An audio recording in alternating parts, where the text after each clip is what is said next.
பக்தி behind good நேயர்களுக்கு வணக்கம்.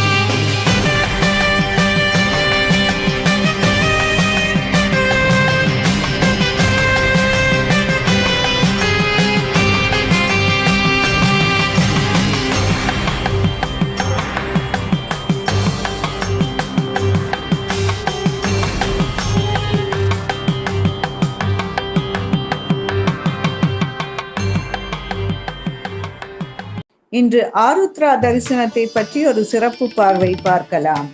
பிறப்பே எடுக்காத ஆதியும் அந்தமும் இல்லாத பரம்பொருளாகிய சிவபெருமானுக்கு உரிய நட்சத்திரம் திருவாதிரை. இதை வடமொழியிலே ஆருத்ரா என்று சொல்வார்கள். பிறவா யாக்கை பெற்றோன் பெரியோன் என்று சங்க இலக்கியமான சிலப்பதிகாரம் சிவபெருமானை குறிக்கிறது. சிவபெருமானின் நட்சத்திரம் திருவாதிரை ஆனது எப்படி என புராணங்கள் சொல்கின்றன. சேந்தனார் வீட்டுக்கு கடியுண்ண நடராஜ பெருமான் வந்த அந்த தினம் ஒரு மார்கழி மாத திருவாதிரை நாள்.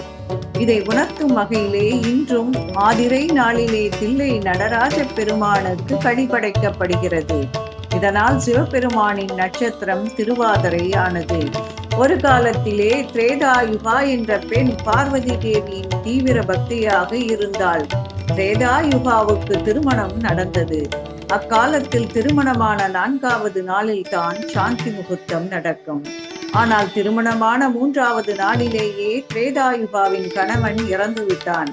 திரேதாயுகா அலறி துடித்து, பார்வதி தேவியே, உன் பக்தியாகிய என்னை இப்படி சோதிக்கலாமா? உன்னை இவ்வளவு காலம் வணங்கி என்ன பயன் என்று கூறி கதறி அழுதாள். அப்பொழுது கைலாயத்திலே சிவனருகே அமர்ந்திருந்த பார்வதி திரேதாயுகாவின் அலறலை கேட்டு அவள் கணவனுக்கு உயிர் பிச்சை அடிக்க சபதம் செய்தாள். அவளது சபதத்தை கேட்டு அதிர்ந்து போன சிவன் உடனே யமலோகத்தை ஒரு பார்வை பார்த்தார். இது கண்டு பதறிப்போன யமன் திரேதாயுகாவின் கணவனுக்கு மீண்டும் உயிர் கொடுத்தார். அதன் பின் பார்வதியும் பரமசிவனும் திரேதாயுகாவுக்கும் அவள் கணவனுக்கும் தரிசன காட்சி கொடுத்து ஆசீர்வதித்தார்கள். இந்த நிகழ்ச்சி ஒரு மார்கழி மாதமாகிய திருவாதிரை நட்சத்திர நாளிலே நடந்தது. இந்த தரிசனத்துக்கு ஆருத்ரா தரிசனம் என்ற பெயர் ஏற்பட்டது. சேந்தனாருக்கும் திரேதாயுகாவுக்கும் நேரிலே தோன்றி தரிசனம் தந்த அந்த திருவாதிரை நட்சத்திர நாளையே சிவபெருமானின் நட்சத்திரமாக, அதாவது ஆருத்ரா தரிசனமாக கொண்டாடப்படுகிறது. ஓம் நம சிவாய, ஓம் நம சிவாய. திருச்சிற்றம்பலம். ஓம் நம சிவாய, ஓம் நம சிவாய. நன்றி, வணக்கம்.